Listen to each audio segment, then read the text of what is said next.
Okay, happy Friday. Good afternoon to everybody. Uh, Good evening or good morning or whatever time of day it is for you.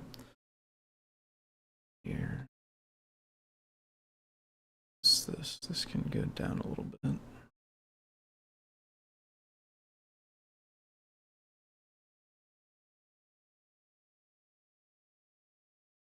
All right. Welcome. Put this back on top.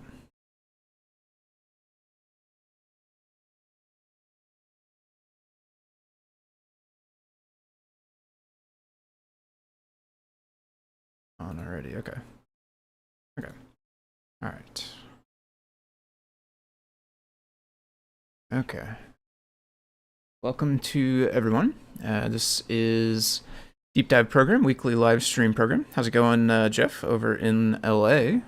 Thanks for coming along for the ride into Shipu.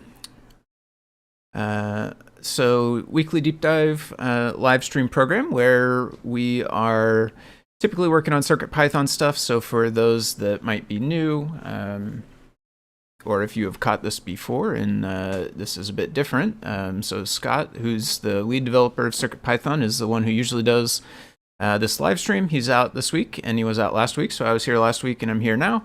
To the best of my knowledge, he will be back next week, but I don't actually know for sure. The more correct thing to say would be that I just haven't spoken with him about it at all. So I don't know one way or another about next week, but I do know that I'm here now. So we're going to be working on some CircuitPython stuff like usual.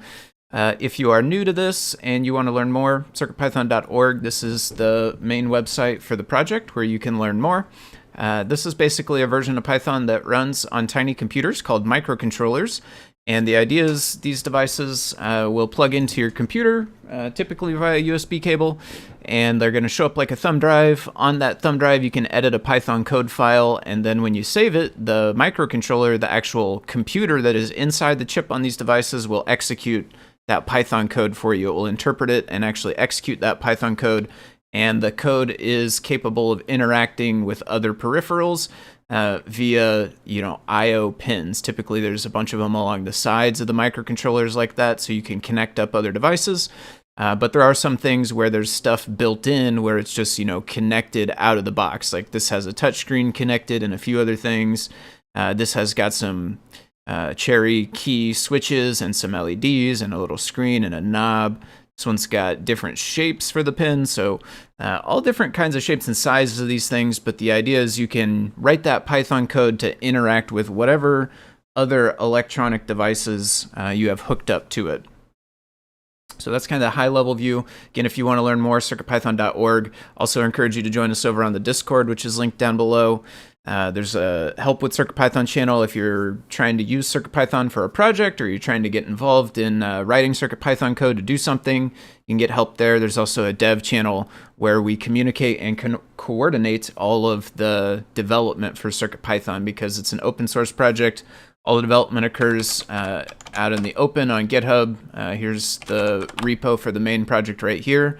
So everything is all open source, and all of our kind of coordination occurs through Discord. So head over there if you want to get involved or learn more about it. Thank you, as always, to Adafruit. This is their website, adafruit.com.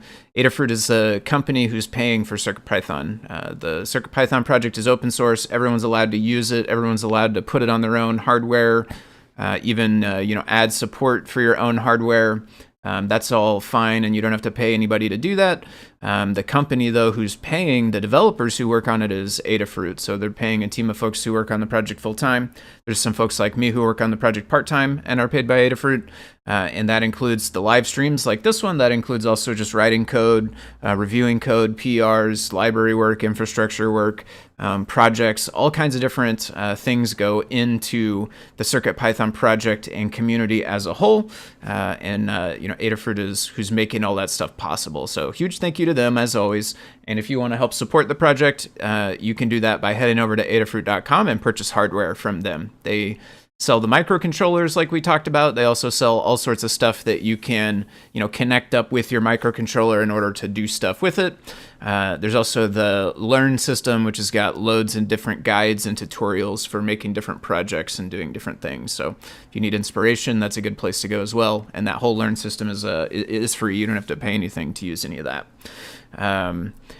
Diving into the actual topic I want to work on tonight is Circup. So Circup is a command line utility that allows you to manage CircuitPython libraries on your device.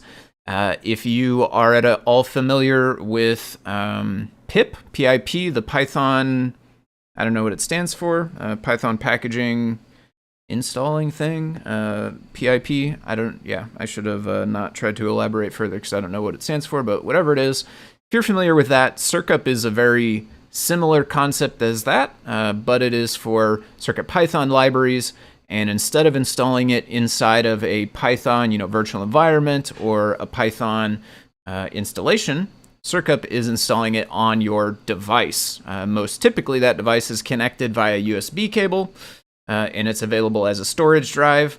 But the actual specific thing we're going to dive into is a new possibility with Circup where instead of being connected via USB cable, we are actually communicating with the WebWorkflow, which is a HTTP and WebSocket API that makes the file contents available, the storage contents of your device. How's it going, Seagrover? Good afternoon to you, my friend.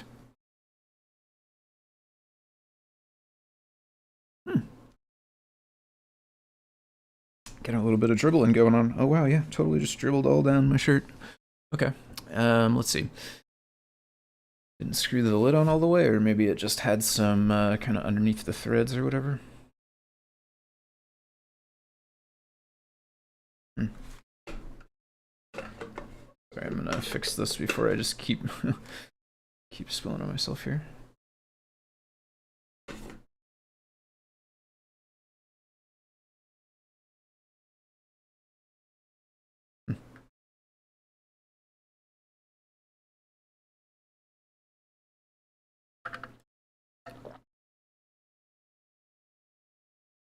If it's going through the top or if it's coming through the threads. Anyway. Okay, so the part of this that we are going to get into right now is, first of all, a huge thank you, hug report to Vladak. This is the person who actually implemented the vast majority of this to make Circup integrate with WebWorkflow. The one small part that we're working on is the auto argument for Circup. So Circup auto, this argument, what it does typically, it reads the contents of code.py on your device. It looks at all the imports in that code.py file, and it installs any libraries that are necessary for that code.py file.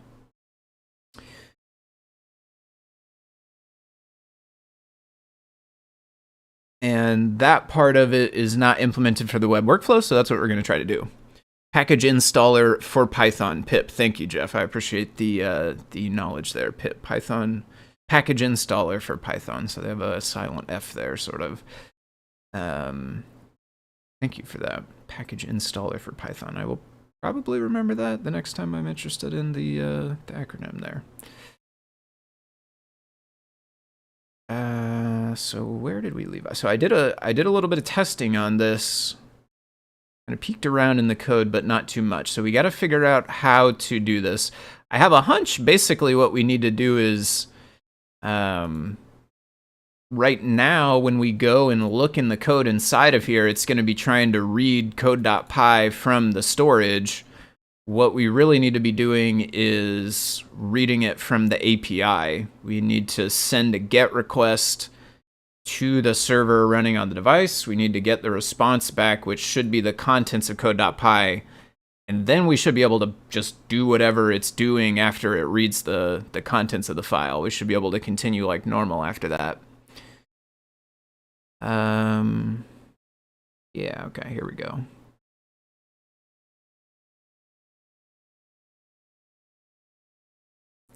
Auto file not found.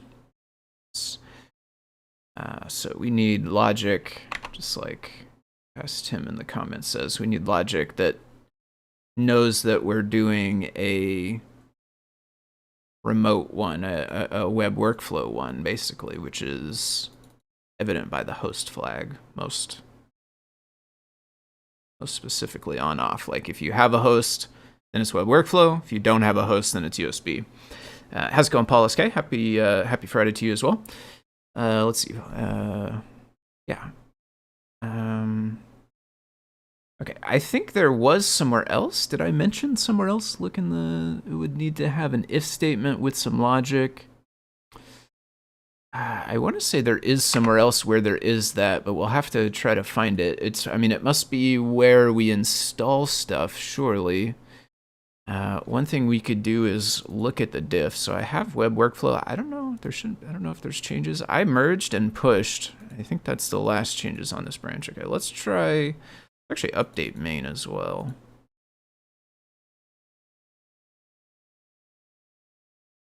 And let's try a compare.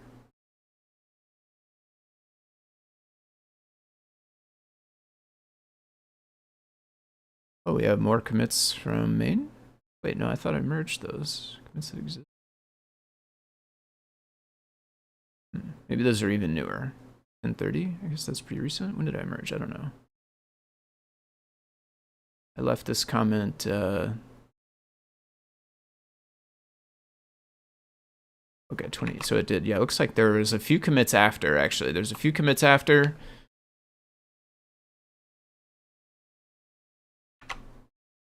But they don't conflict. There's no actual merge conflicts, which there were the first time. So we don't think we care about those, actually. It should just resolve itself. As long as we keep it to there being no conflicts, then it should just work itself out. So where is go? If URL scheme.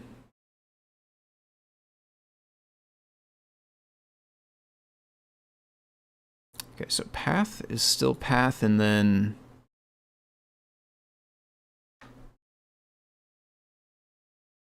basically if url.scheme is HTTP, URL, see, but part of our trickiness there, so we get path as an argument here, we store it on self.path, we say URL parse, and then we store the result of that on URL. I guess that's some kind of object which has these things. Then we have our logic that's checking, URL dot whatever. But we don't store URL. We don't have self.url. So if we wanted to replicate this logic, we would have to like redo this. Seems wasteful, kind of. Should we store self.url, or should we store just like web workflow true false, or USB workflow true false?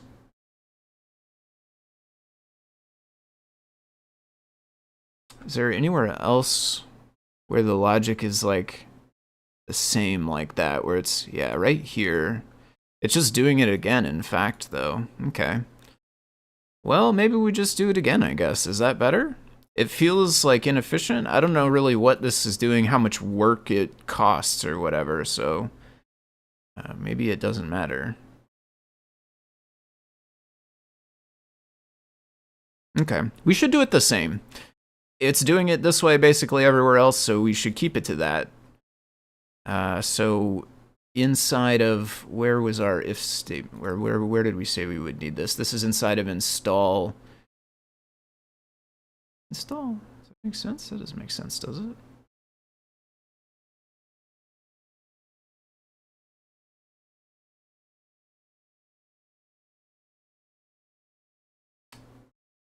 Well, okay, it's in install because it's auto. I see. It's not install. Yeah.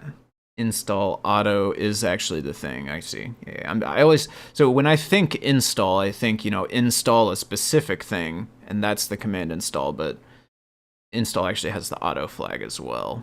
It's kind of like wildly different behavior, but that's the part we're interested in, which is here.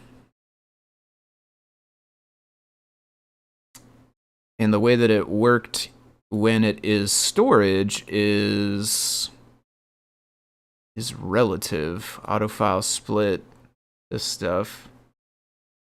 If not, is absolute, is relative. Autofile, just join.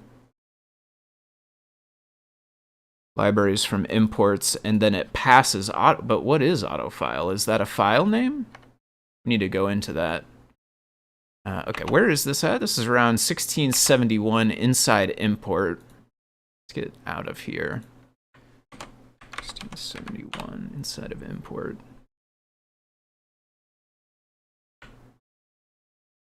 From imports. What is this expecting? CodePy. This is a full. Yeah, see, that's tricky actually, though, right? Because it's not really what we want.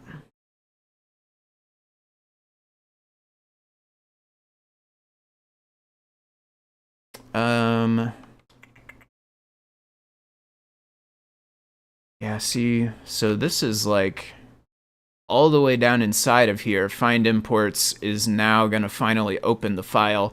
Up to this point, we've just been passing the file name itself. Tokenize .input. What does this do? I have no idea. I don't think I've ever seen this. Root equals ast.parse f.read file name.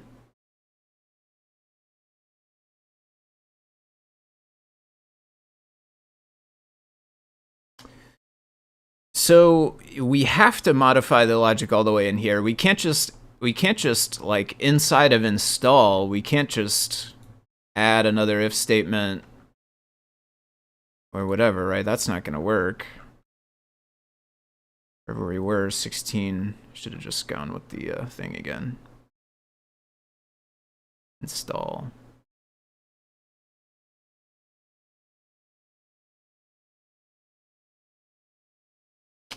We can't just add more logic here that says, like, if it is WebWorkflow, then, get autofile a different way, because ultimately this is just a file path, right? It's just like the path to the file only, which is kind of pretty much just the file name. So it's like overwhelmingly always just going to be CodePy.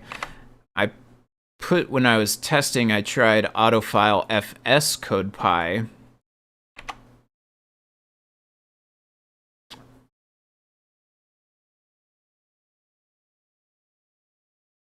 I don't think we really want to look for FS. I mean, technically what this is going to do is now look at CircuitPy FS CodePy. It's going to look for an FS folder on the CircuitPy drive. Do not repeat yourself, extract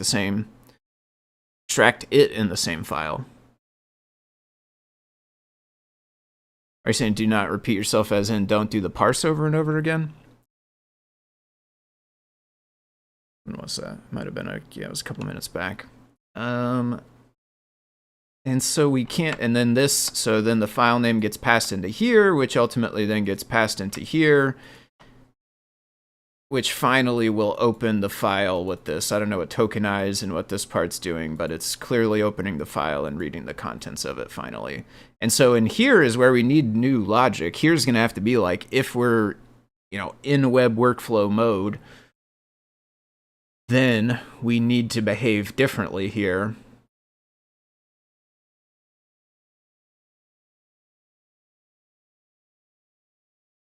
So I guess up to this point, we should just do everything the same, and then here, oh. Okay, this is like inside of, where did I clicked through to... Oh, wait a minute. That's in the library. Excuse me. That's... Oh. Ooh. That's in the library, right? Did I... Ooh. Okay, see, that's tough because now, so that's getting passed into find imports. We actually need a different method, right? Because we can't just give it a file. It's never, like find imports, that third-party library, that thing is never going to know about WebWorkflow. I guess we could download it. What if we download CodePy to the temp folder and then we pass that as file? Is that janky? Kind of, a little bit. You have the same code twice, extract it to a function. It wouldn't really be a function in this case. It'd just be like, I mean, we could store it on self, basically. Store the result of it. We don't really need to recompute it or do any action other than know the results of was it WebWorkflow or not. But one thing is I don't want to change too much before we get stuff working. Like if we get it working and then we want to kind of change the way certain parts of it work and we can break it and then fix it again, I'm okay with that, but I don't really want to like break it before we really even get it working. The auto part, which is the part I'm working on, the other part currently works fine. Yeah, we have to find imports. We need another one of these. Is there an API? There must be an API we can pass a string with the file contents instead of the file name, hopefully. Hopefully that's the case. Where are the docs? Get some docs action. Back to here.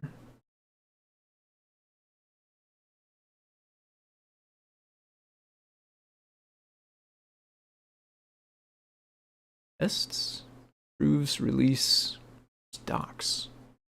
Are there docs for this?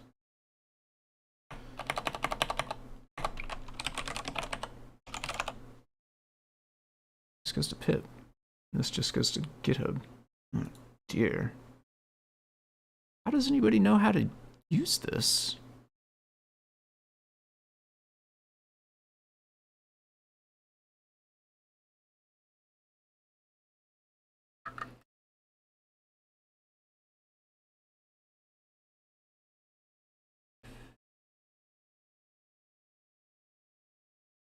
There's a link to homepage which comes back to here. There's a license.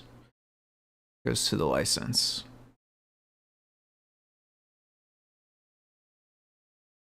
There's no docs badge.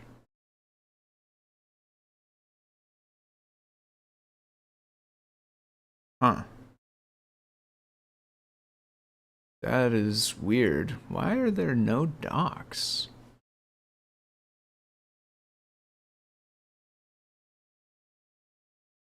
Do we just... You can't just search like this, can you? It's third party. It's not part of the core Python. Do you just... People just look at the code? The code's not that... Oh, it's not really an API. It's a command line thing.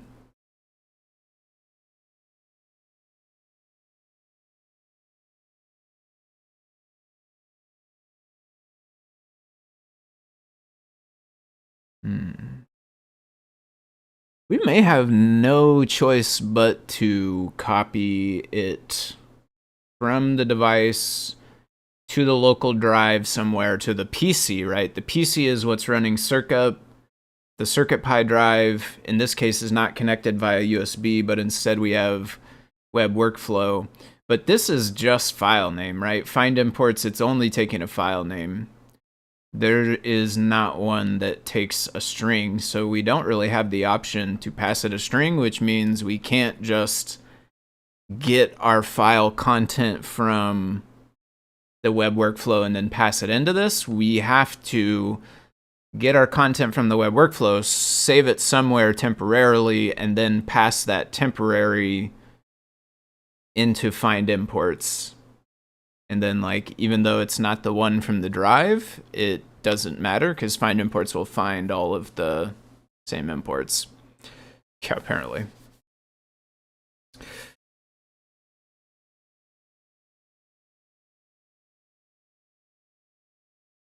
Okay. Let's get back to here. Let's get back inside here, and then instead of, we have CodePy mod names. I'm just gonna say web workflow equals false. And then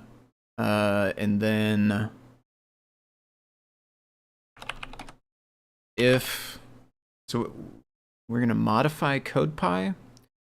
I think we're gonna modify CodePy. So CodePy is gonna come in and it's gonna be, most likely it's just gonna be the string code.py inside of a string. What we're gonna do is we're gonna take whatever string it is, read it from the actual web workflow, copy it to the temp directory, or somewhere. I'm going to copy it somewhere, and then pass that, and then we're going to set wherever we copy it into CodePy, and then the rest of the code should work. How do we read it from web workflow? I do not know. Let me plug this in. I have a Feather TFT, a Feather S2 TFT. I don't have the top-down camera set up because I figured I'm not doing anything on the device. If you're interested in what it looks like, you can just imagine this device right here, because that's what it is. It's plugged in. Right now it's plugged in via USB. Technically, we could actually just use the regular storage, but what we are going to do is use the web workflow in order to test this stuff out. I do, unfortunately, you'll have to look at this for a minute, which is not going to be very interesting. I need to look at my settings.toml, and I can't show you. Shouldn't show you. I mean, I can. It's physically possible, but then I need to reset a bunch of passwords and tokens, and that's not ideal. Yeah, that looks fine. And then one thing I'm going to do also is code.py is here. I can bring this back now. So my code.py right now actually is running a web server as well. I'm gonna web server template test. That's what this is. Print hello. We're just gonna do a nice old print hello world inside CodePy. And then I'm gonna do TO. I don't have history, is all gone, is all messed up. What have I done? What? ETY. Oh, it's /dev. There we go. Run hello world. Okay, so our CodePy. So I had a web server inside CodePy, and it would have been running on the same port as the web workflow, which is not ideal because you can only run one thing on a port, so then the web workflow is not going to work. So now, though, now we should. How's it going, Scott? Nice to see you, my friend. 119 web workflow. So if we go 119 like this, we should see this page. Now we can go to editor, and we have the password goes here. I'm gonna do don't save. Disable the USB. Right. So we need to, we need to do that because we want to be able to write. We want to be able to edit files from web workflow. So we need to disable the ability for files to be edited via USB. Yeah, for sure. I am happy to step in anytime, for sure. Let's see here. And then this is gonna refresh, and we have, maybe we need to give it one of these ones. There we go. Okay, so when you, how do we get a file? So I think it's a send a get request to -fs. I'm gonna do those, watch the traffic here. So I'm gonna open CodePy, which is at the end, maybe? Yeah, there it is. Open, and then we're gonna look back in that traffic. Give me that traffic back in here. So we did what? We sent a GET request to FS 119.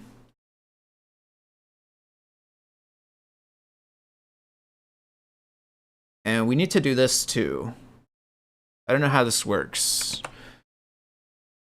Warning, you're probably going to see my not so secure WebWorkflow password. Please don't access my device with it. That's not true. I just won't leave my network before I change it. But WebWorkflow base, we need base 64 decoding. We could do this in Python code. I don't know the actually, I might know the code. Let's try it. Let's try and solve.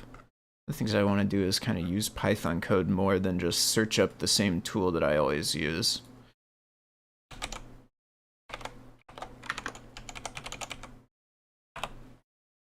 I think, is it this, base 64, and then just decode, right? It's actually pretty easy. This is gonna print, or fair warning, you know, don't do what I'm doing, because this is gonna print my password, which ordinarily you wouldn't want to do. I'm gonna change mine after I get done showing everybody. Missing one output. Okay, we need to look at that. I don't know what to do with that. Maybe it's wanting input stream, output stream, base 64 Python example of this workflows. Nice. Let me copy text. Have this already. Is this the API that tells us what it does instead of watching dev tools? Maybe. Let's see. What? Yes. This didn't really go to the same place, did it? Is it? Yeah, it is. Agent.x, it is. I just don't... Does it have another space here? I don't know why it's not just going there as a website. There we go. Where's file REST API? Password is sent unencrypted. How, does it need anything with it, though? Is it just the password base 64 encoded and then nothing else? Or is it... Is there something else with it? Like, does it needs a username, I assume, but the username is empty. You prefer Firefox for Linux. I like Firefox. I would say that I like Firefox. I use Chrome too. You can say I have Chrome open as well. I like Firefox. I like Mozilla. I like the MDN. Right, this is a utility that Mozilla makes available for free, and it's super amazingly useful. You know, it's not Firefox itself, but I like a lot of stuff Mozilla does, including Firefox. I think is pretty nice. I do use Linux. Authorize, name directory, modified file size, location, password curl, password u. Okay, if you use curl though, you can just do it -u. So it is, I think the colon is right. So there would be a username in front of the colon, but we use blank, I think. Is that might be how this goes. So then our base 64, I think, is going to be colon and then whatever my real password is. I think requests will do the base 64 encoding for you. It's standard HTTP access. Ah, okay. Let's try that. Requests. Let's try requests. Python requests. Get with basic auth. Yeah, that's a good idea. I didn't even think about. I was like trying to build the request all manually and stuff, but yeah, this is totally going to be handled in here. Okay, make a session, set auth, and then call session dot.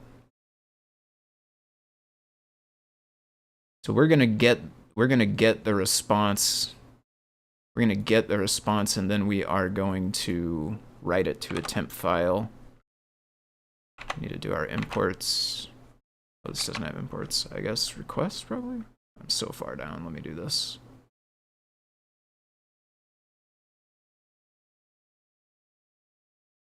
We are legitimately on the line leet. Oh, it already has requests, actually. Even better. Okay. I believe this is always blank. I don't know. Are you allowed to set this? I know mine is blank.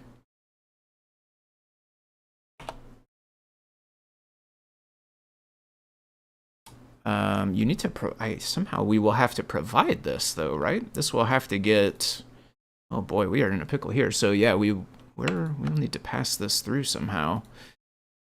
From install. So another option though, can you put it in the URL? Is that how we should do this? How did I give the password before? Oh, I did put it in the URL. Is that true? Yeah, looks like it. Well, no, Circup, the other code, put it in the URL. I did password. We already have -- password. How does that come through? Circup, so that's a Circup option.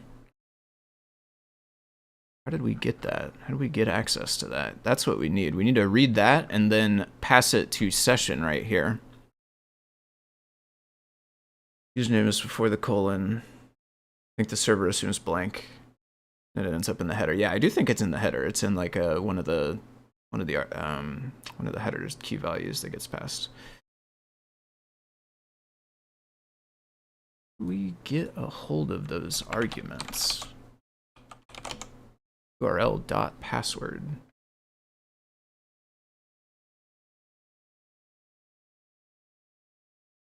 Backup pass device path. Oh, this was happening already. I should have read other parts of the code, which makes sense, obviously, because it's uploading stuff. So, of course, we're already doing the authentication. Okay. Yeah. So we can just do the same thing here. URL parse, and then this creates auth. Oh, that's a different way to do it. So that's creating auth and then saying auth equals, instead of creating a session, it's instead of creating a session and then making the request inside that session, it's creating the auth and then adding the auth when it just calls requests.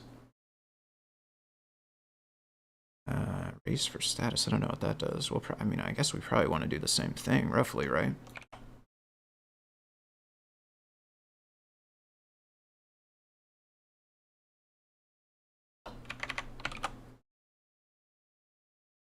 We don't have self. What do we have? We don't have self because... Why don't we have self?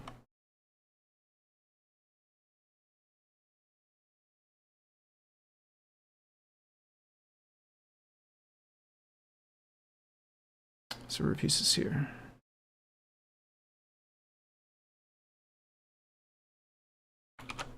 Oops. Okay. Copy link.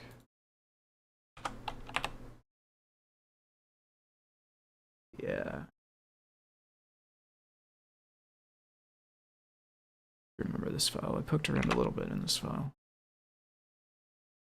Can't say that I understand a lot of it, but it's pretty, like, once you have seen a web server implementation, you can kind of follow along, even if it's in a different dialect. So, where did I steal this stuff from? Why do we not have self? Update, what is this? Update is inside of module.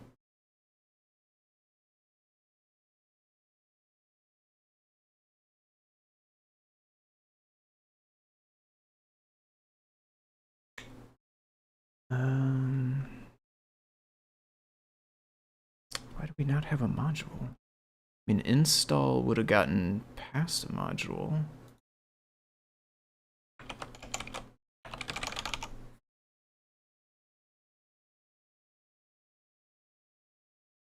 Modules, available modules.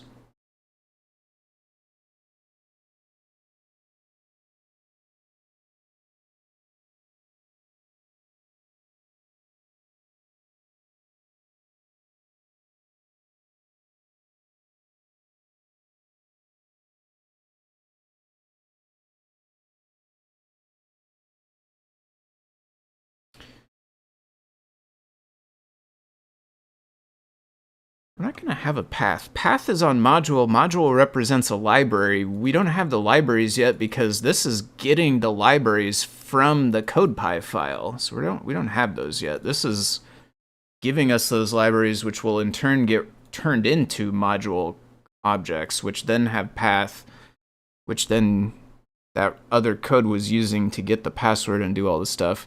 I think we need to find out how to access it off of the Circup argument.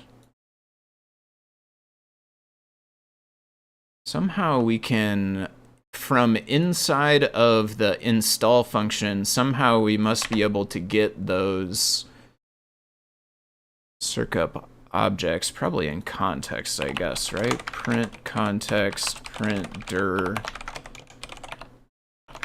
context. Let's start there.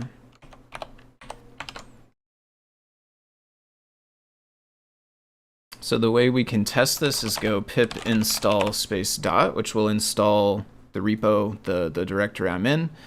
Then we can, I'm going to make a different terminal to go basically copy pretty much this. I'll do this one. I don't think we want to require this fs. This is going to be for every file is going to have fs. It should assume that based on the fact that it's web. Okay, my IP is the same. My password is not actually that. Super secret password is that. Okay.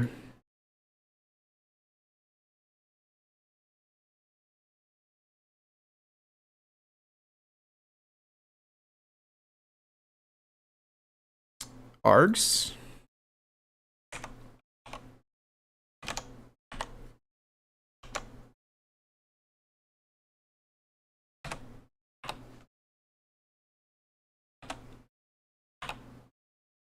Nope, args is empty.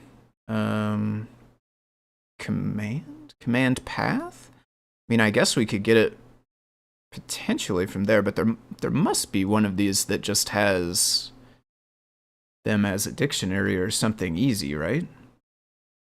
Scope? To info dict? Params?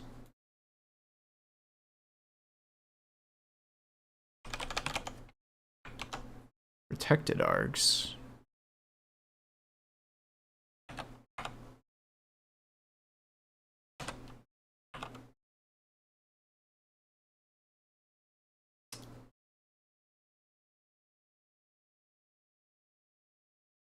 This is args. These are like these, kind of. Yeah, these are like those. Auto true, auto file, none requirement, but it does not have the Circup arg as opposed to the install arg. Sorry. Need a buzzer. Good, I'm learning a lot. I'm a Circuit Python neophyte. Neophyte. I don't know how to pronounce that, sorry. We could make a buzzer for chat. That'd be interesting. Took me a while to come around on Circup. It's very nice. Yeah, I would say I'm the same. It took me a while to start using it, but once I start using it, now I use it for everything. Like, I used to actually have a cron script that would download a new bundle every day onto my computer so that I could then go copy stuff out of it whenever I wanted it. And I had set all of that up prior to learning about Circup, and Circup was the thing that made me just totally ditch that. And now I'm just always installing with Circup. There must be a way to get the, I'm going to call them the base command arguments. Click get arguments. That seems, it's going to give us the arguments for the subcommand. Variadic.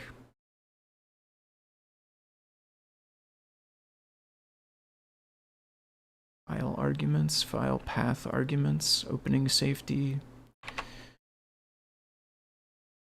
Let's find something that uses one of them again. So we have host. This is our half-written code. Click option. So how do we read click options? Click, read click.option value. Tried params. I did, I'm pretty sure. You can try it again. I'm pretty sure I did. Where was that? Diff install. Yeah, params. Maybe I didn't run it. I don't know. I think I did, but I'm not sure. We'll try it again though to be sure. So we do install. Run it. Yeah, so params gave us some. Params gave us basically like some of these, which is weird because we're on context, which is also got passed, so I don't know why. Is there options? So we tried args, we tried params. Is there options? These are alphabetical. I, L, M, obj. There is meta? Would meta be what we want? Parent. Yeah, what kind of object was this? It told us back here. It's a click core context. Parent or meta. Let's see if this gave us anything. Options.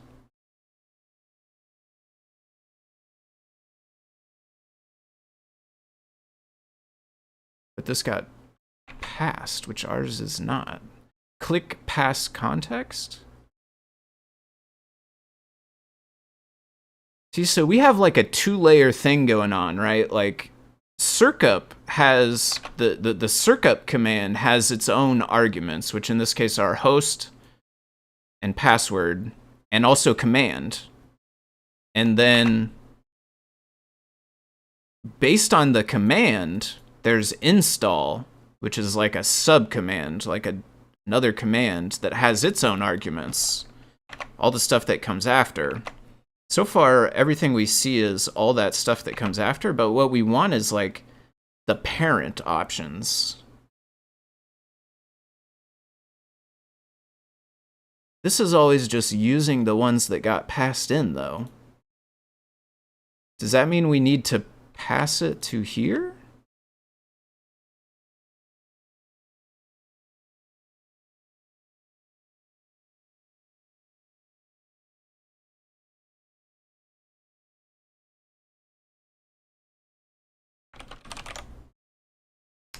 Aren't they just passed into the function they wrap? I mean, they are, but this one isn't. These two aren't. Host and password aren't. Well, they are for main.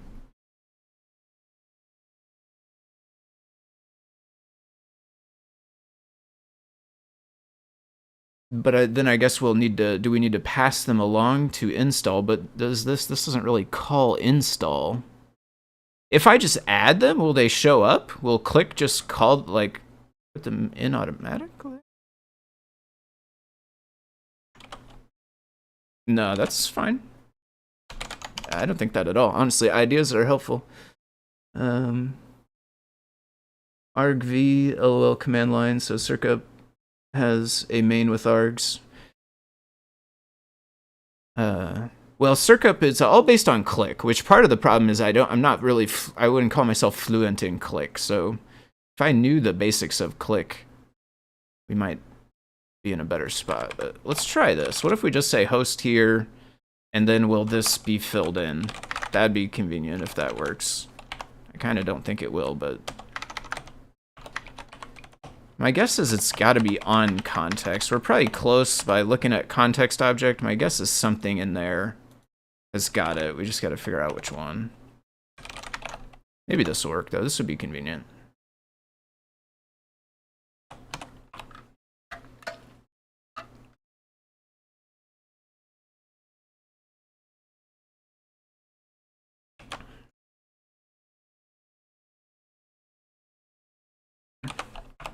Complex action applications basics context. Whenever a click command is executed, context holds the state. Yeah, it's got to be in here somewhere. Which command? The command remembers parsed parameters. Yeah. Okay, we got to find that. How's it going, Guard Master? Over on YouTube. Subjects calling convention, building a get clone. Root command, group option, pass context. Yep. Okay, that's exactly, says because our install has that. Install pass context. Did I install that? I don't know. I'll do it again. Let's see what this does. Nope. Okay, it does not like host. Let's take that back out of there. This is it though, somehow. Click.object, context.object equals repo. What is repo is object.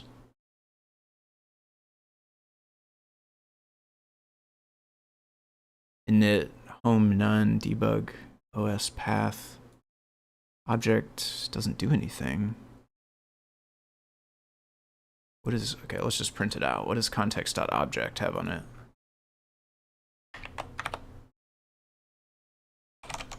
OBJ. Let's do dir also. It's got helpful functions like get or something useful. Let's see. Oops. Install.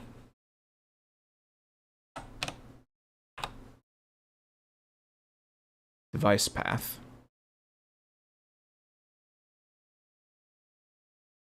It's a dictionary, so it has all the dictionary stuff, but it only has device path.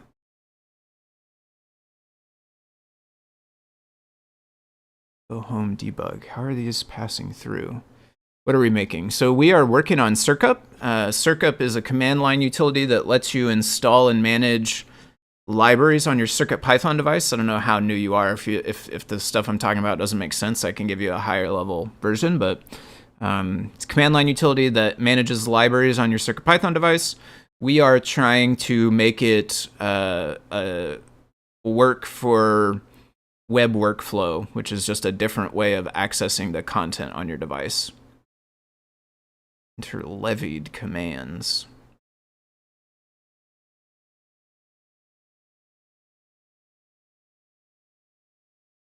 Parent. Maybe parent is what we need. Did see a parent on the list before. That's what we spelled that.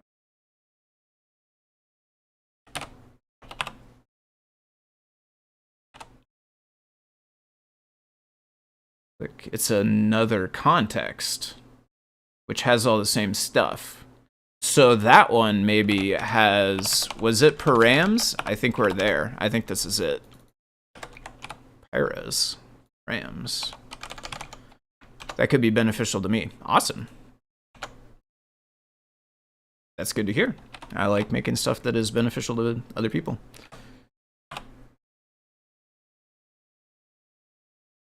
Yeah, there we go. Okay. Parent.params, that's a dictionary. From that, we can get password. Now we're cooking. Okay, back to where? What are we doing here? We needed that. We needed it back down here, so I guess we do need to pass it to this. Otherwise, we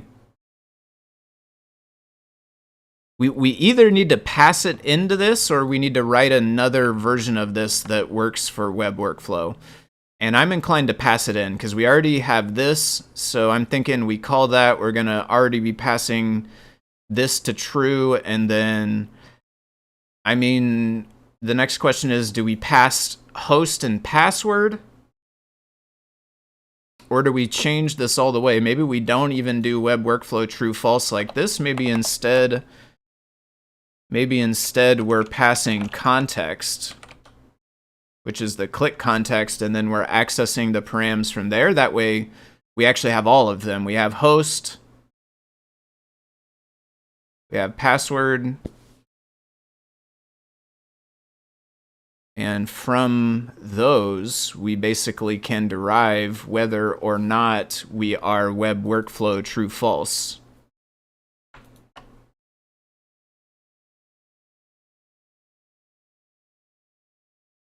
So install. Now I will say it feels weird to have context get passed at the end of this, but the beginning of the other one. So I guess we could change it, but then it's like a breaking function, but it is, I think, an internal function. So maybe that's okay. I don't know. I'm usually averse to breaking stuff, so I'm usually more of an added at the end. But we'll do it this way. We'll see if we end up regretting it. Where's the other place where it got used? Here? So this one's weird because we don't have a context. So I guess we're just going to go with none on that one.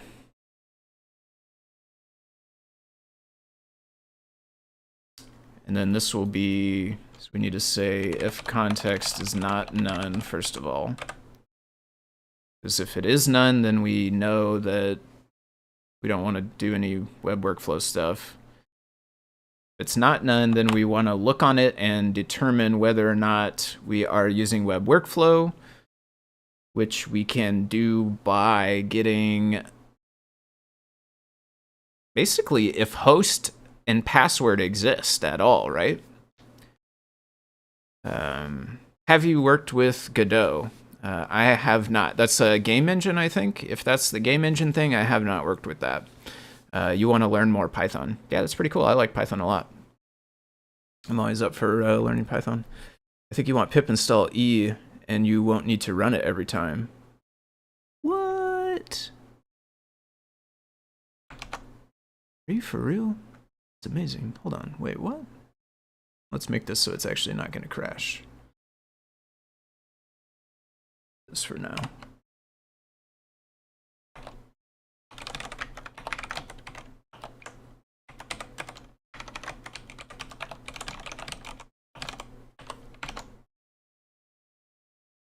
-E editable? So that basically, I guess that like links it so that the literal code here is like symlinked or whatever, so that when we change it,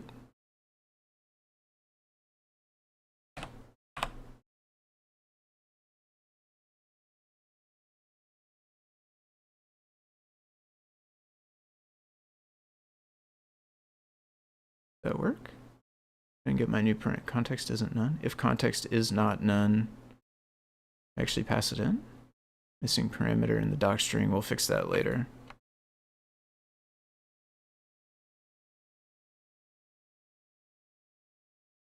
I got my other two prints from here. Oh, maybe it crashed actually before it got all the way to there. I think it might have crashed before it got all the way to there.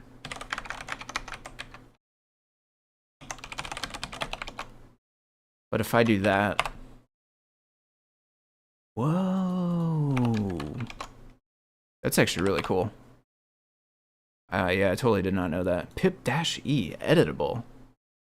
Yeah, that's basically means we don't have to go back and forth every time. Okay.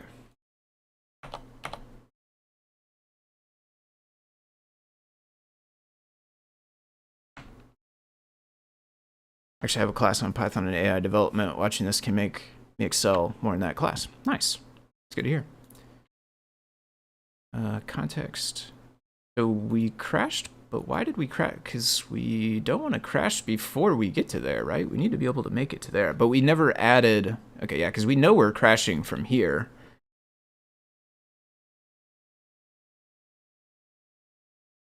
Because this came back. So we do need like and not web workflow or something, right? We need this to not crash if we know that we're trying to use web workflow.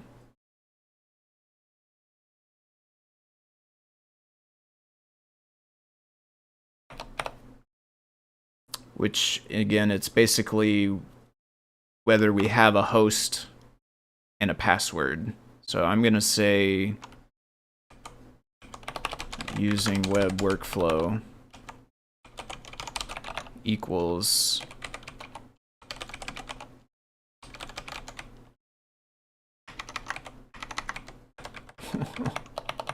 there's a lot of quotes, host in, I don't know if you need this keys. I always write in keys, but I don't know if you actually need that. Host in keys, it should be a Boolean. So now this should be true or false. If host is in the parent keys, then that's true. And otherwise it's false. So now, if not is file, so we know this is going to fail, so we also want to say and not web workflow, using web workflow. If we're not using web workflow and the file doesn't exist, then we raise the error. If we are using web workflow, then the file is allowed to not exist because we know that It's not supposed to exist yet. I suppose we could copy it at this point, but in my mind, honestly, it feels best to copy it like right here, copy it to a temp, get its path, and then set its path to CodePy. The rest of the code should work the same. That's kind of where my mind's at. So if context is not none, we should be able to get to here now, right? Should be able to get to here, I think. And we don't have to reinstall it, so we just go here, up, bam. Yes, context isn't none. We still error after that, which is fine. But we're actually inside of here. We know our thing is not none. So we can, do we need to do, yeah, we should do similarly the same kind of thing like using WebWorkflow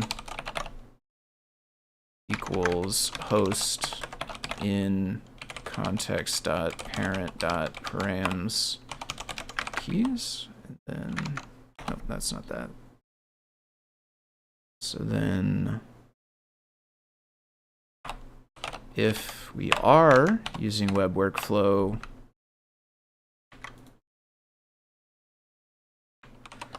is this?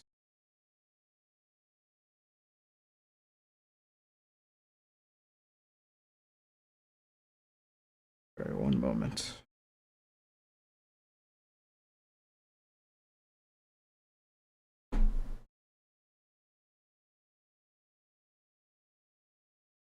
Okay.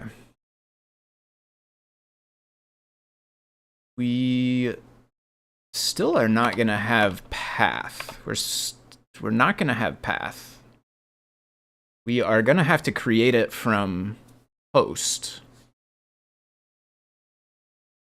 But do we really need this? I don't think we need to do this URL parse because we don't have a path.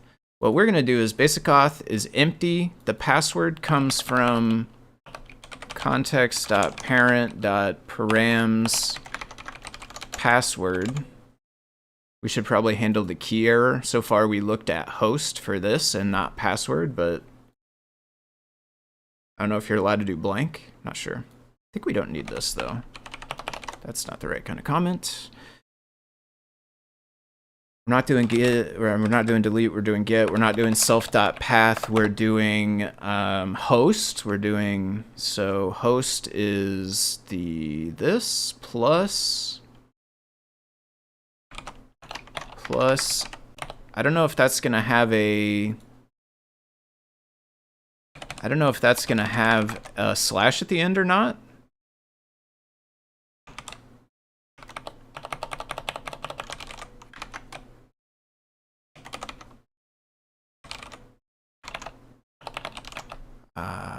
I'm not gonna put a colon because that kind of muddies the water a little bit. It should have a colon in it. I don't want to get.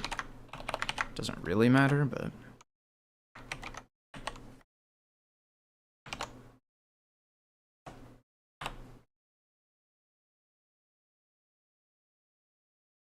Okay, does not actually have HTTP or anything like that. So we need to go. That's weird though, right? Did I? I guess we just passed the. We just passed the IP. Okay, so we need to go HTTP. Maybe we'll make a URL here. Let's go maybe URL instead of URL parse. Let's go URL equals HTTP. Should we use maybe not these? Host.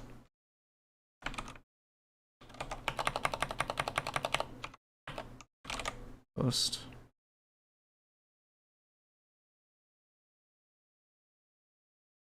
Oops.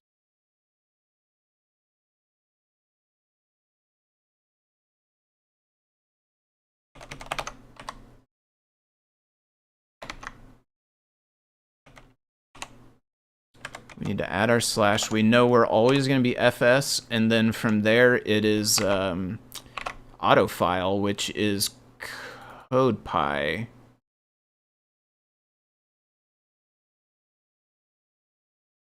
But it's the value of CodePy, the variable.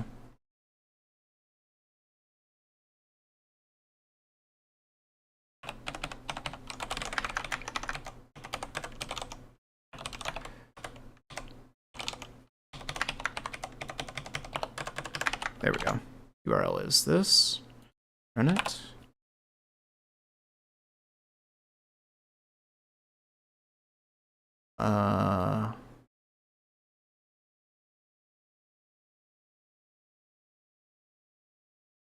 Okay. CodePy actually already had a lot of stuff in it.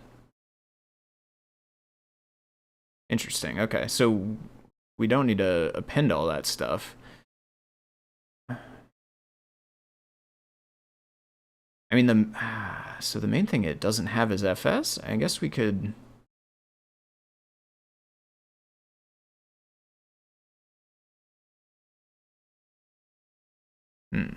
Okay, let me say that URL is just equal to CodePy. I'm gonna come back and delete these, just in case we want to copy more code from it. URL is CodePy, and then rams, and then get, and then URL, then r.raise, and then not doing this one. This is old r.raise. So then the response, let's just say print response text. That's just going to be the contents of CodePy if everything works. But it's not going to work because FS is not in the URL. So we need to either lost in my life, ATM, I've lost my voice. So I'm happy Foamy got streaming today. Have to run, fantastic stuff I'm learning, of course. Miss Scott, but you're really good too. Yeah, thanks. Take it easy, Jeff, by the way. Thanks for hanging out for a bit. It was nice to have you. Let's see. Yeah.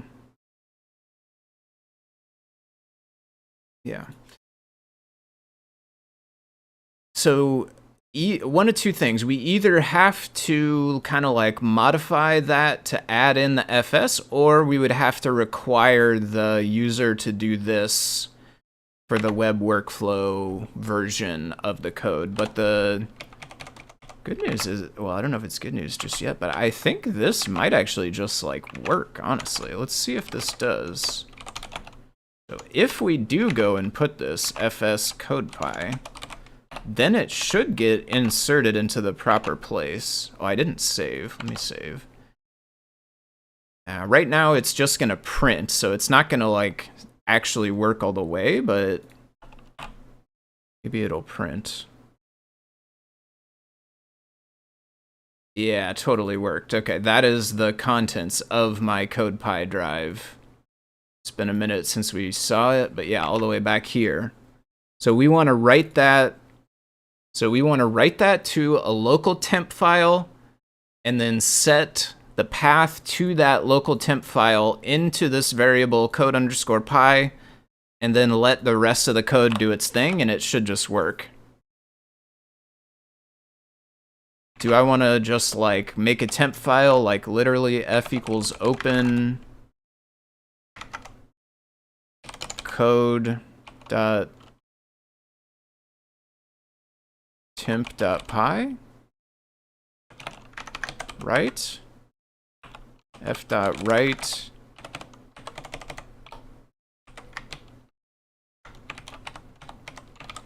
Ooh, I don't know what I just did. That was interesting.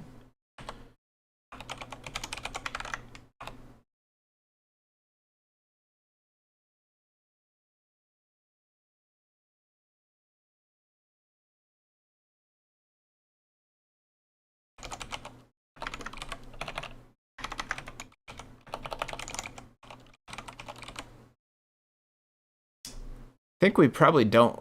We probably want to make it in the temp directory. We probably should try to find the Python. There must be an API for like get the temp directory. That's probably what we should do. Get the temp directory, make it inside of there, and then get the path to it and pass it.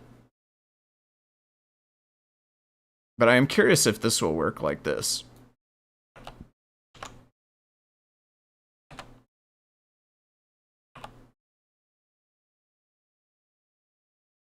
It doesn't crash anymore. Let's get some code. actual code. Let's get display text. Simple test.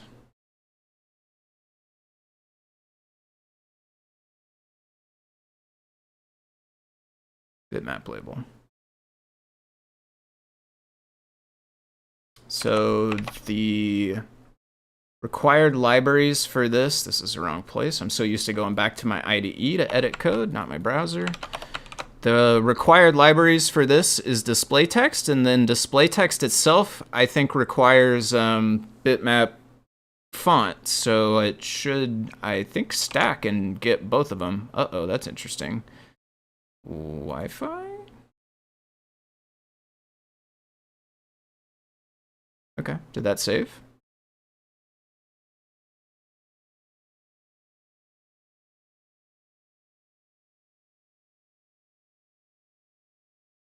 Import error.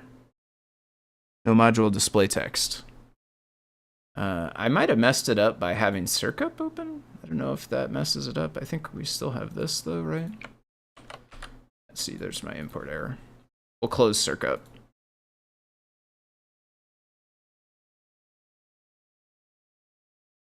Oh, now we disconnected. We got no reconnect. Let's see if we try it again. Uh-oh.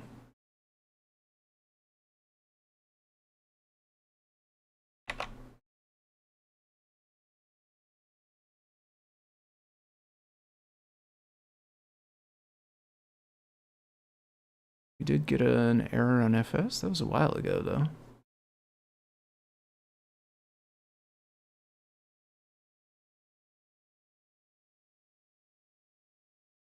Is it because we're just sitting at the crashed screen right now? Get back to here, okay. This doesn't load.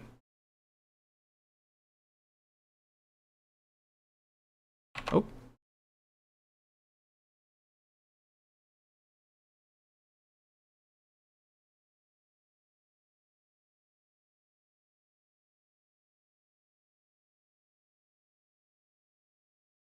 Okay, all that stuff is still in there. So that's saved at least.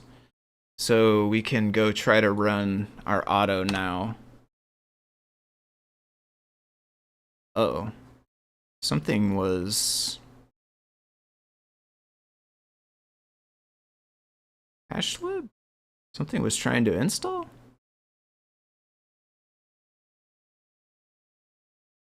I don't know actually what was going on. It looks like stuff was trying to install back there, but hashlib, I don't know why it would do that. That's not used by display text.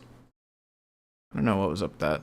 I wasn't actually watching how soon after when I ran it, that stuff started showing. Come on. Come on, buddy, you got this. So it found display text. Does seem a little stuck now, though. We should turn off this print.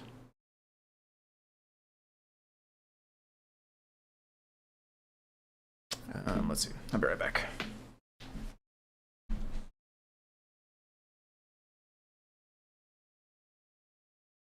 Okay.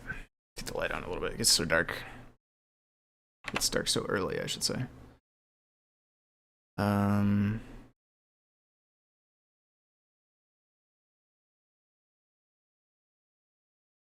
Seems stuck after that. Gonna entertain the cat here for a second. Otherwise my legs will not go unattacked.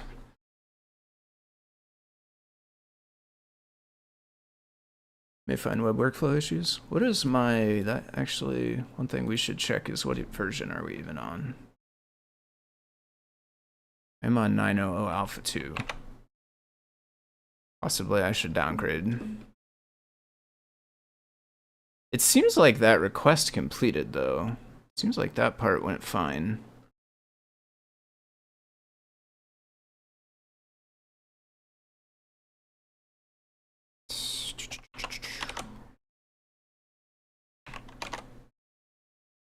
Don't really need any of these anymore. I'll come back and delete them later, but just in case we want to use them again. is that, I mean, it must have saved, right? We must have, yeah, code.temp, that must have worked. And then we got it into here. And then, so maybe that's what got stuck last time, but I still don't get the hash lib, right? Hash lib is not used by anything. And also this was empty. It eventually time out though. So possibly we just have like an open request sitting back there. But we were able to load this, so like the server's not frozen. Which it did seem frozen for a second last time. This doesn't seem frozen anymore. Boarded. Okay, let's try one more time to see if it was a fluke. Kind of doubt it, but... Wait, didn't I comment that out? Oh, I didn't save afterwards. Okay, let's try again. I also want to see it not print all that extra stuff. Okay. Looking for dependencies. I do think I am going to try to go to...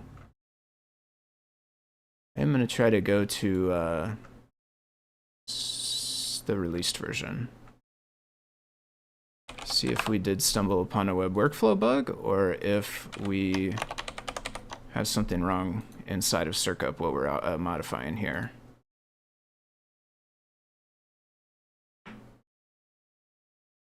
Liz found someone she was using it. Okay.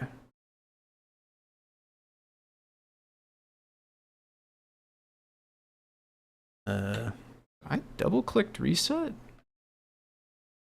and I have no display, no NeoPixel, and no drive.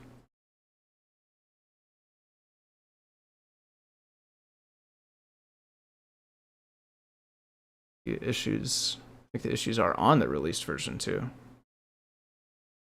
Here we go. I have no idea what I did last time, but this time I made it to the bootloader. Okay, we'll see if I get, I'll see if I get the same thing with this. I can step backwards if I need to go back through a couple. Worst case scenario, I can check. I'm pretty sure Vladak, who submitted this into Circup repo, tested this. I think they might have even put their version. So worst case, I could maybe go back to their version. So right now we're installing CircuitPython 827.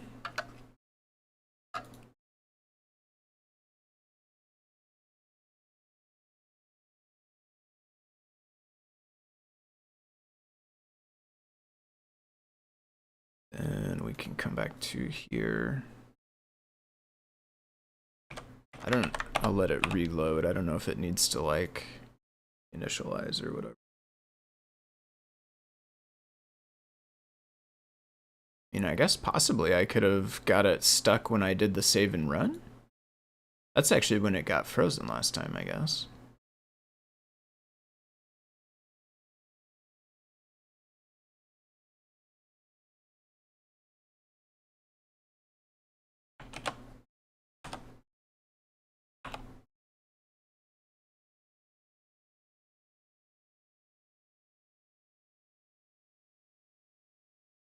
Oh.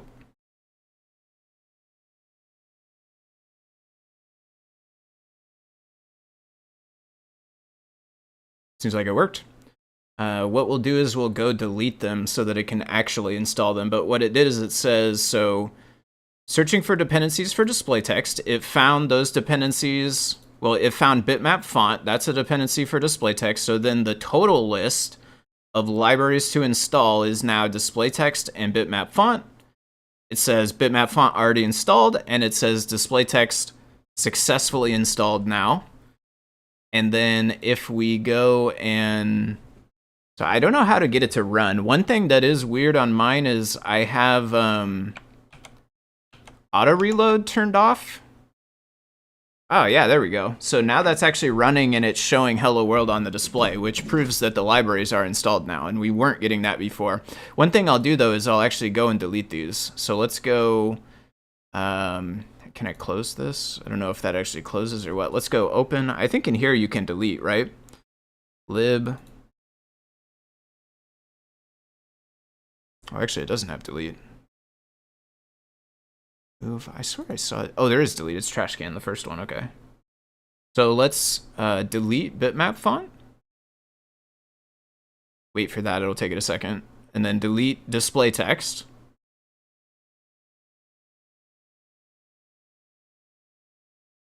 Close. So this can no longer run. So if we go to serial and I try this again, I need to reconnect. I don't actually have control right now in here. Well, control C, I should say, is not doing anything. Nothing I do is really doing anything. Let's try restart. Restart seems like no dice.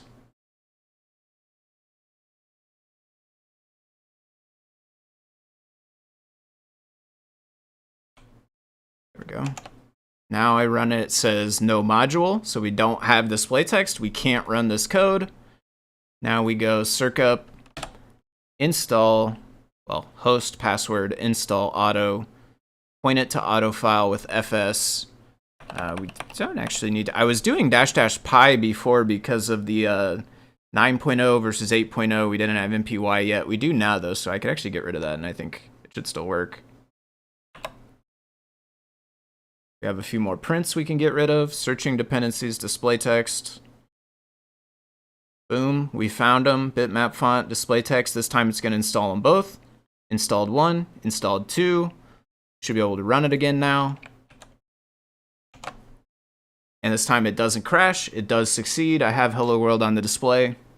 Everything's working. That is amazing.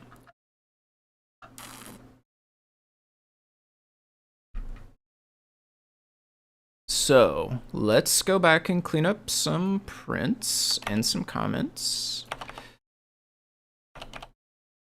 Do we want to delete this after? That's a good question. I feel like if we put it in the temp directory, then do we need to delete it? If we are always going to call it the same thing every time, maybe it doesn't matter. I don't think Circup ever goes back and deletes the bundles that it downloads. So I'm inclined to just download it into the same place and then not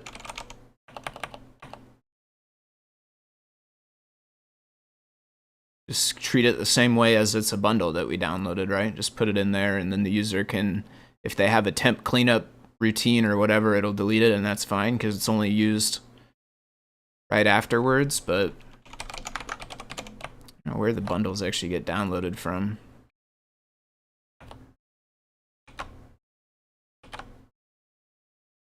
What did I just do? Okay, I think I deleted a character, but it should be back now. Don't need this. I don't know what's putting all these extra spaces. Located fragment.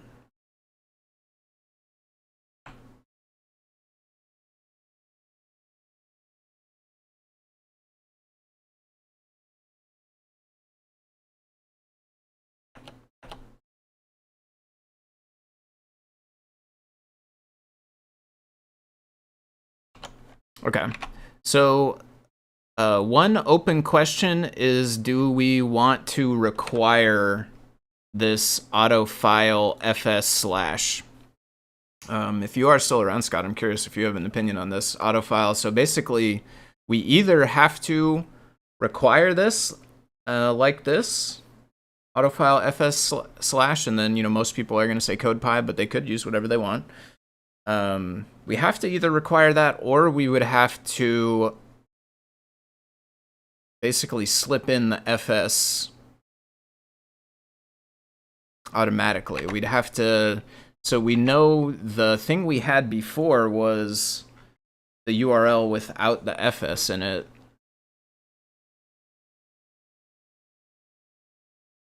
Here's one of the old ones. I thought we were printing the URL. I guess that was a while ago, though. Oh, there it is. Okay. No, that's the new URL style. Somewhere back here we were printing the URL. We could replace, but then how do we know that code? you doing? I gotta go chase a cat off a window.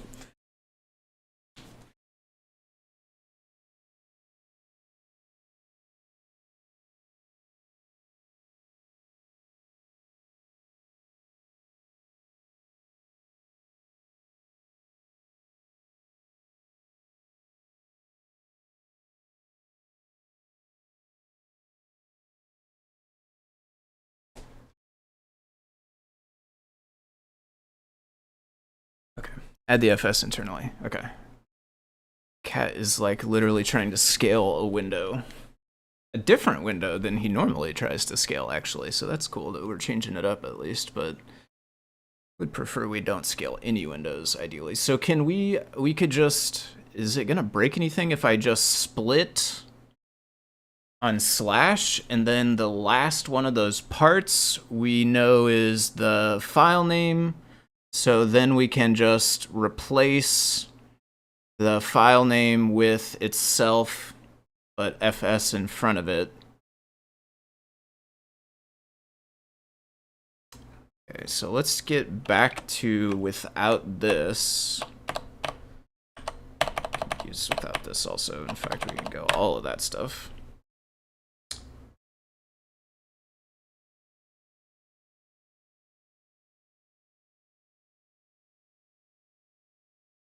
So URL, it's not just going to be CodePy, it's going to be, I'm going to make another variable. I always like to call this variable parts equals CodePy split on slash, and then CodePy is actually going to be CodePy.replace parts, the last one, which is in our case the string CodePy. We want to replace that with fs slash parts, the last one. So we will replace code.py with fs slash code.py. We already have a slash before code.py. Should be good. I already took out the prints. Where does URL come from? URL, I mean the local variable URL right here that we're about to send a request to comes from CodePy, which got passed to us as autofile, which got filled in as CodePy. Well, no. It was not none, so it did not get filled in right here. It was already filled in before, I think.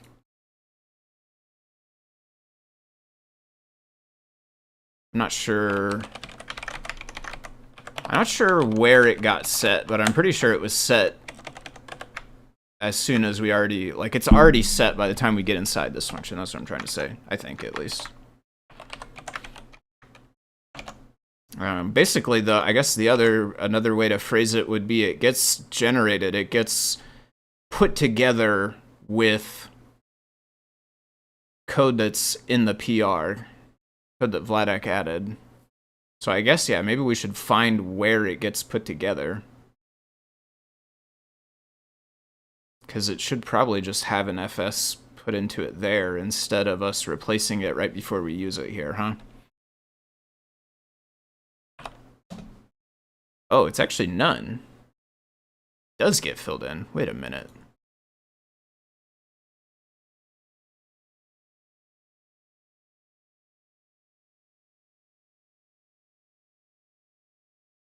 Oh, okay, right here is how it gets filled in. So auto is true. Autofile is none. Autofile is none. So we do actually do this. Print setting autofile to code.py. This is gonna happen, and then we go down here. If not absolute path autofile, this would be false because that file, it's HTTP, it doesn't exist in os.path. This is going to be false. I don't know about this part, but this is going to happen next, I think. Changed autofile, new val. I'd assume it just needs to use plus fs, yeah, wherever it's built, basically.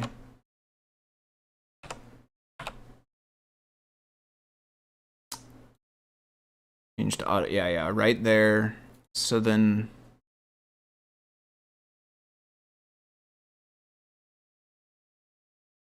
But the thing is, I think the crux is the different behavior, because this same exact code is used for USB.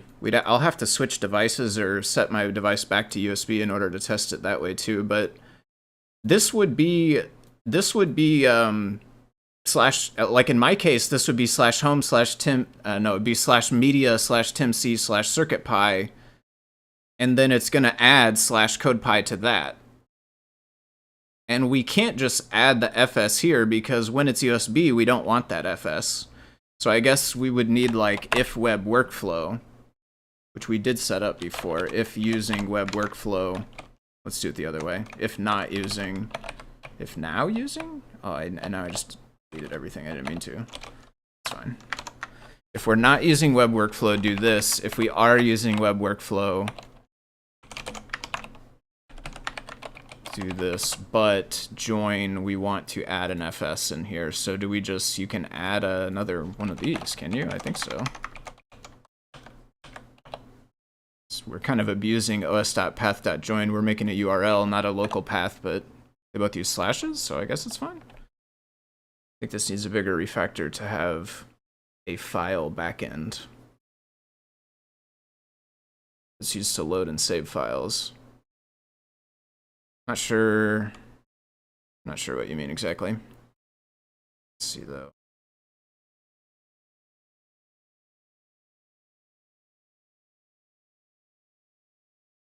I mean, it's got that code somewhere. There is code handling that already somewhere, because it's already knowing how to like read, well, not read, but write. It's knowing how to write files its own way. I don't know exactly how it does that, or where the difference is, how it figures out like USB versus the other way, but somehow it's already writing, so it's already got kind of the backend that knows if we are web workflow, then we write files by sending this post request here, and then if we're, you know, USB workflow, we write files by, I don't know, I guess CP or something, right? os.move maybe? Not sure how it's actually writing, but somehow as a file directly.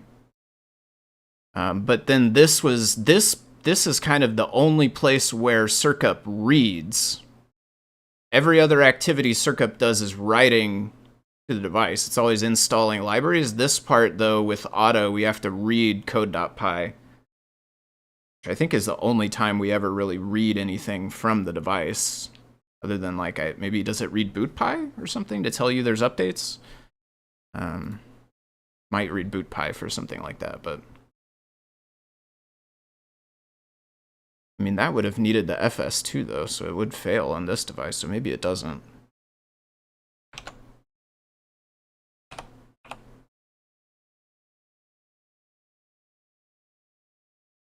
What?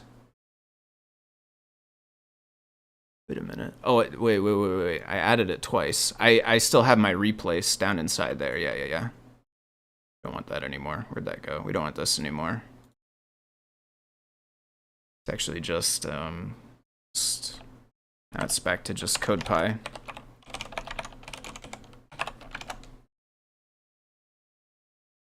There'll just be that flag that switches the behavior.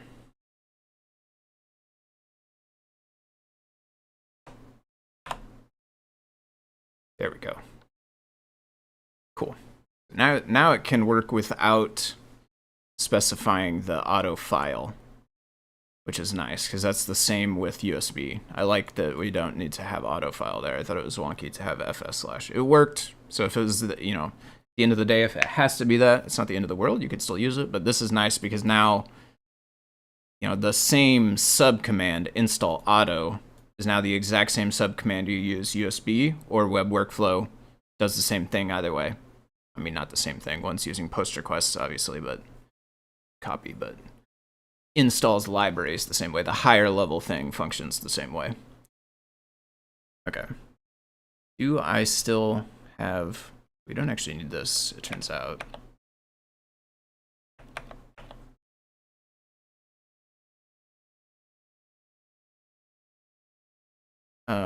We should probably get the temp directory. I was trying to find where we download bundles to. I never did actually come across that though. Where do we download bundles? How did I find that before? I found that before. There's only really just a init. I could have swore there was download bundle. Is there really not? Bundle? It's not. Local on dumps. Little config local.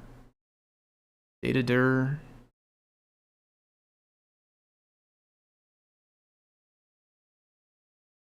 Maybe we should put it in data dir.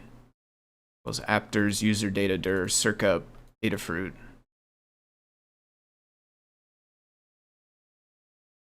Maybe we should say local CodePy copy temp local. Does it matter? I don't know if we need that. Everything inside of this is temp, I guess. Like the bundles and everything it downloads are all temp because it replaces them every time. Local CodePy copy equals, it's really a path, but this is also a path, and it doesn't actually say path in the name, so I'm going to do the same. Equals os path join data dir circup. So this will be code dot, I'll just use the same one I did before, code.temp.py, and then we'll put a comment like all these have.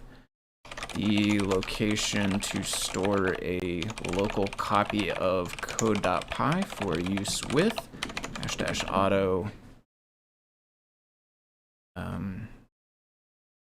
use with -- auto and WebWorkflow together. WebWorkflow. I don't know what the lines, is this too long?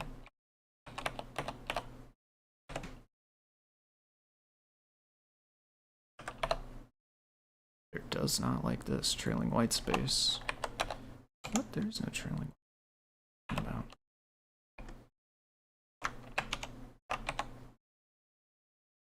Problem is there's no trailing white space. Editor doesn't want to. Now there is trailing. Now there's not. It's gone now. Okay. Well, good enough. BRB. Yep. Let's see here. So now that will save to there. So then instead of code.temp.py, wherever we put that, now we could say open local CodePy copy, write the data to it, and then CodePy is now local CodePy copy.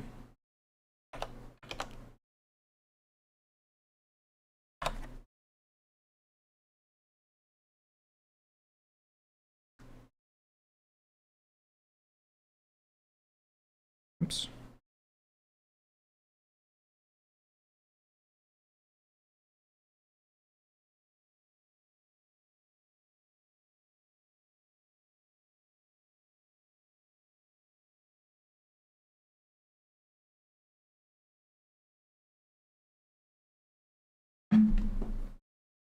Cool. Worked fine. Okay.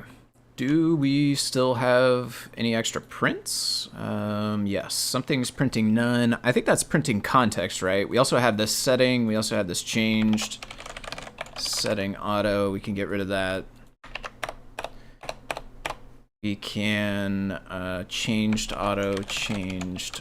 We can get rid of that. Changed auto, new val. Something printed none. I think it was printing a context, CTX. Oh, we have this. Oh, it was auto file. I see. Okay, it was not context. Fair enough. Now do we have any prints? Wait, that -E. That -E was like, that's a really nice tip. That's today's tip of the day. If we had a tip of the day on this live stream, it would be -E with pip install. Yeah, almost to the point where my face is gonna green screen. What happens when it's too dark, and then if I turn on the light, it gets to be too light. Sometimes it gets green screened out from the shadow. See if we make it another 20 minutes without it getting there, but Oh, you know what? I also have this covered up. Yeah, my apologies over on YouTube. I was had the YouTube chat covered up a while. We made CircuitPython based on MicroPython. Yeah, Scott looks like mentioned over there a little while back. Everything that printed this time is actually just from Circup, so I think we got rid of all of our own prints. Let's see what our diff is looking like. So we have a new variable, local CodePy copy. We have, that's a to-do. I didn't change that. It's not actually a diff. It just is also blue in this thing here. Where's our change? There's a change here. There it is. Okay, so libraries from import. All right. So we changed this to take context. We said if context is not none, we made the variable Boolean whether or not we're using WebWorkflow based on whether or not host was there. What happens when you don't pass password? What happens when you don't pass password?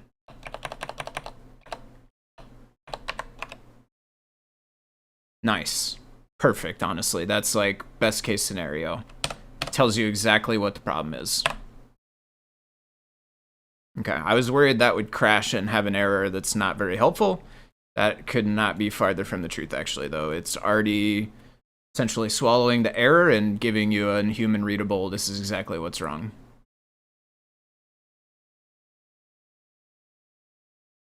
Where'd change go again? Okay, there it is. Okay, context gets passed in. If it's not none, we have our Boolean. If our Boolean's true, then... So, I mean, we could get by with not using a variable. Instead, we could just put this, I suppose. I don't know if it matters. I kind of prefer this one because it makes the code kind of documenting, right? It tells you, like, the reason why you care that this is true is because it signifies you're using WebWorkflow. So it's kind of like descriptive in that way. It tells you what it's trying to do. So I like it. Even though you could actually just take this, plop it right here, code would work the same. I kind of like giving it a name. But I'm also not stuck on it. I could go either way. But I do like, that's the way I lean. So URL is equal to CodePy basic auth. Whoops, basic auth. We set it up by setting password blank. We go get our URL, which came from our file. We set up our auth. If there's an error, we raise. So like if user, doesn't have Wi-Fi, not on the internet, WebWorkflow is not enabled, like they put the wrong IP address, any of that kind of stuff happens, this is going to raise an error. And then I think what we saw before is it's going to print the red, basically the same way this did. Going to show them the error there. Hopefully it will make sense to them, like which thing went wrong, right? Because it could be a number of things. Your network could be off, or maybe your web workflow is not set up on your device, or maybe your password. What does it do if you have the wrong password? It should be a 403 error. Should be a 403 error. My bad, 401. I don't know my HTTP errors by heart, turns out, except for the best one, 418. Is it 418? I'm going to double check now. That's the best HTTP error. Slight tangent. Yeah, that's the one right there. You know it. Back for 15 more minutes. All right. Yep, that's about how long I'll go as well. So I'll be taking off around then too. So let's see. We raise, open the temp file, write to it, write the contents that we got from our request, close it, and then set the path into CodePy. That way find imports will find it. It'll do its thing. All the rest of the stuff already works correctly. So then the other change is down here, which is inside of install. We get our Boolean again. We can get rid of this.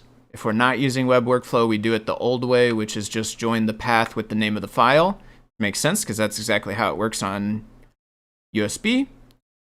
If it is WebWorkflow, so if that's false, because we did not there, if it is WebWorkflow, we take path, fs, and file name.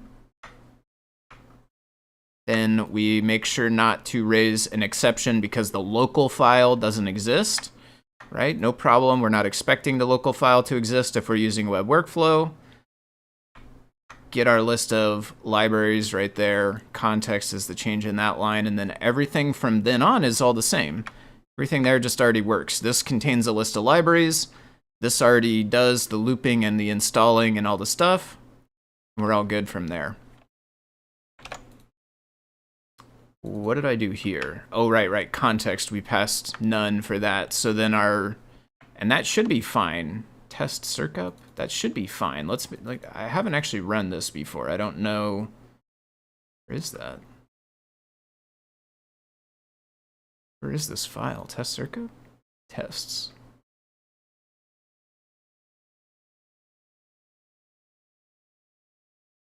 Test libraries from imports. It doesn't have a main though. You have to run it as a test, right?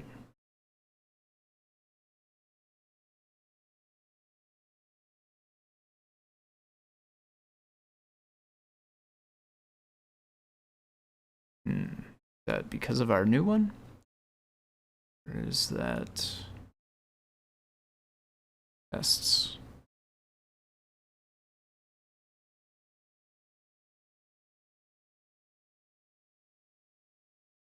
I don't know how to run the tests.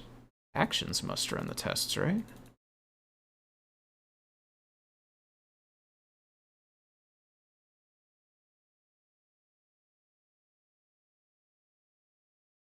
Maybe not.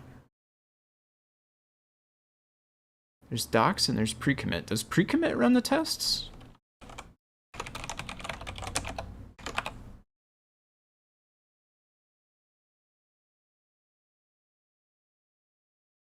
Got black. Let me just run it again so that we have post-formatted code. Some of these, yeah, these all fail on files that aren't part of the repo. This is also not part of the repo. So I could delete the local one, and then that won't actually come back because now it's going to the data dir. So let's delete that. Let's run this again. Reuse, these will always fail because it just, I don't know, it doesn't realize these aren't part of the repo. We do have this. With using open without, okay, yeah, it doesn't like that. It's me to use with. Guess I'll use with open. I don't actually like this syntax as much, but begrudgingly I'll do it to make Pilot happy. Let's see, open as F, and then we'll go, don't need that anymore. Don't need that anymore.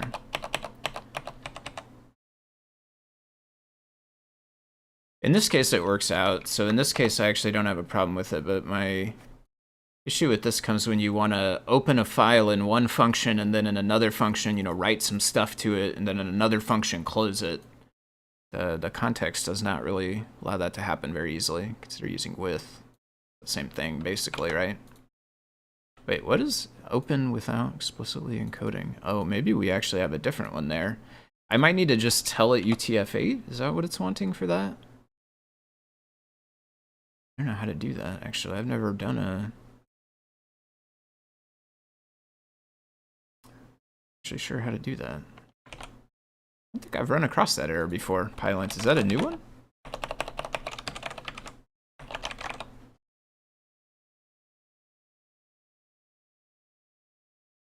Coding UTF-8.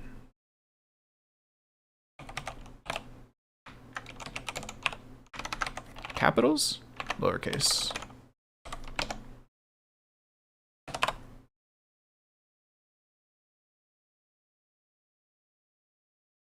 Okay, reuse fails, but black and Pylint pass. Reuse is just always going to fail. Everything else passed. I'm going to push and see if the tests run in the actions. Because I don't want to, like, if it's just my PyCharm doesn't know how to run this properly and that's why it's failing, then that's not a problem. But if they actually fail, then we'll of course want to fix. Commit. This is what? Fixing -- auto for web workflow. It's not really fixing, it's more so implementing. It just didn't used to really do it. Implementing. Not very good at spelling, honestly. We got it right the first time though, so that's good. I should already be on this correct branch. In this case, it's actually this Vladak web workflow because that's what the PR is set to.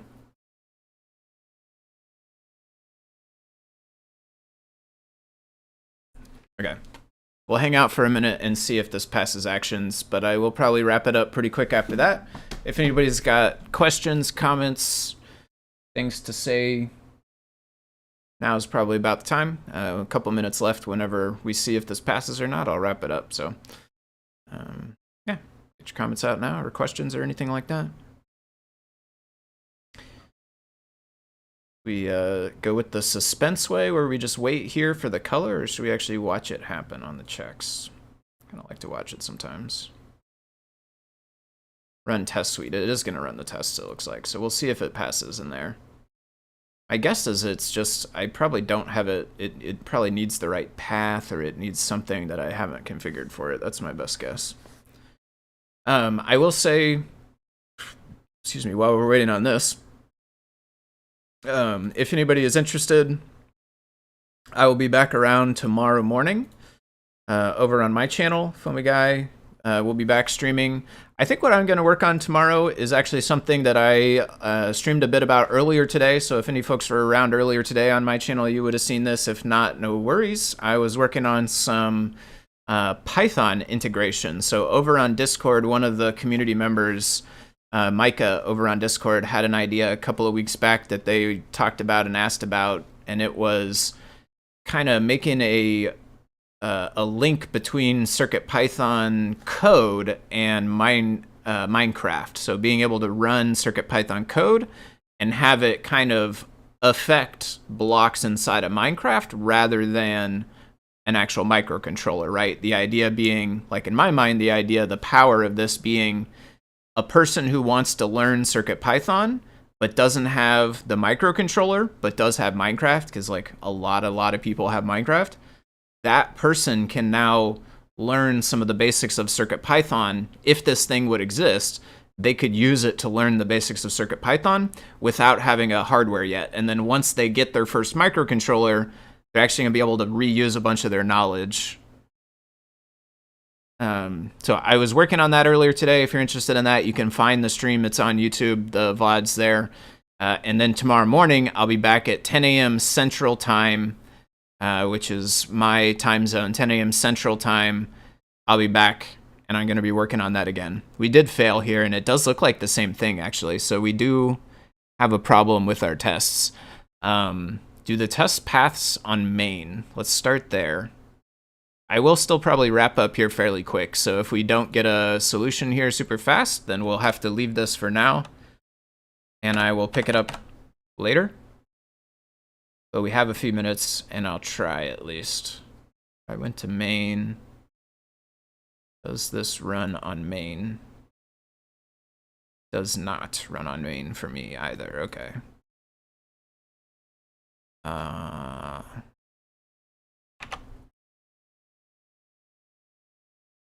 Oh, this one has one failure though. Is that what that means? Aren't these like passes and then one F in the middle there? I don't know if that's true actually. And this is around the code we changed, isn't it? Isn't this around the code we changed? 1038. But we're on main right now, so this is not even having the code that I changed.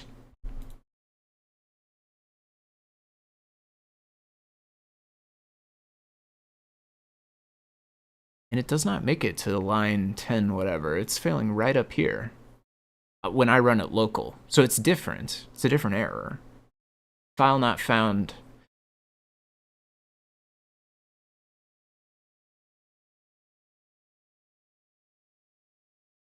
Okay. Yeah, I was not reading. I just jumped to conclusion. It's a different error. It's a different error. This is an assertion error. This is a test failing. I think. Actually, I'm not convinced this is an error. This might just be telling us that a test happened. I don't know if that's actually an error or not. This, though, deprecation.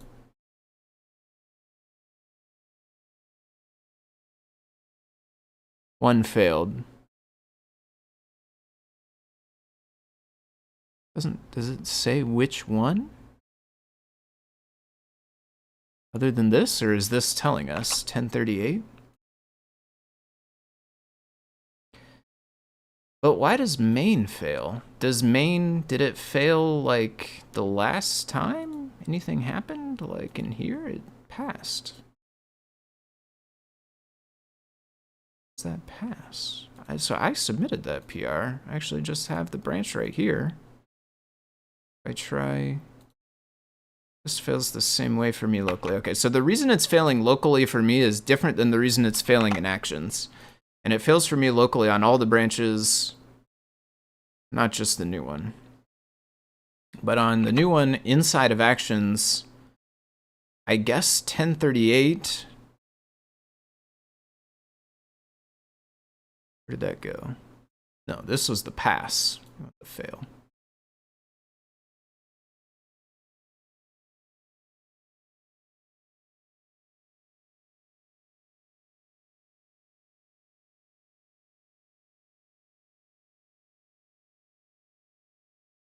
And 38. This is telling us we failed a test. 1038, the test failed there.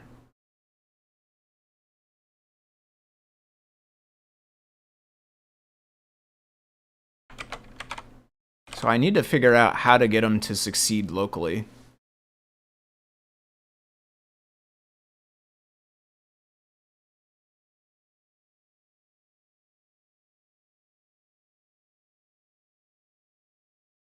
This test failed. So it was expecting exit code to be 2, but it wasn't.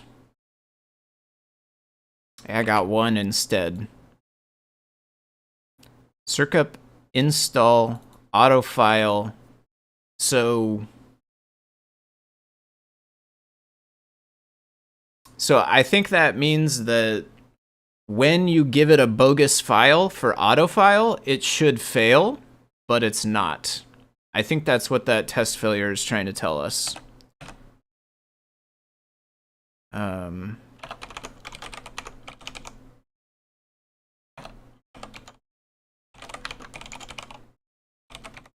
might actually have a not code, so I'm actually going to make not code. I don't know for sure, and I'm not going to check.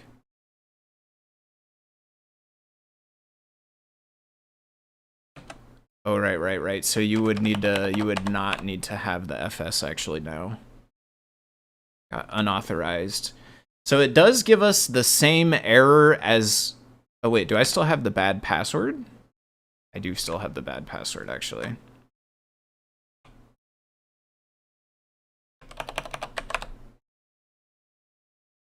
Okay, 404 it gives us. Okay. Get status maybe. Maybe you do have changes. Changes for, well, it wouldn't, I can't have changes, otherwise it wouldn't let me change these things, but that's like an IDE thing. I mean, I have this file, like, project IDE folder, but it's not checked in. It's red, so it's not checked in. We could add it to ignore. I do occasionally add it to ignore when I find it in repos that it's not there. This one happens to not have it. Lots of them have it listed in ignore. But we definitely don't want any of that checked in. I do know for sure. Okay. I'll have to figure out how to get these tests to run locally. That way I can then figure out what this is actually. I mean, it's returning 1 instead of 2, but I don't know why it would do that or what that really signifies or means. And I'll have to be able to run it locally to figure that out. So, and I think that will come at a different time. So I will wrap it up by saying thank you everybody for hanging out. Thanks Scott for hanging out. Anybody, yeah, like I said, I'll be back tomorrow morning, 10 a.m. Huge thank you, as always, to Adafruit for making CircuitPython and all the stuff we work on possible. Huge thank you to everybody for watching. I hope you all had a nice time. Hope you all have a nice rest of your Friday evening and a weekend and all of that stuff. I will catch you next time, like I said, tomorrow morning, 10 a.m. I don't know about next week. We'll see. Maybe keep an eye out on the meeting, or if you want to be notified, like the deep diver's role can be pinged. So if Scott's going to be out, he can ping that. So keep an eye out for that. Otherwise, that is all for now.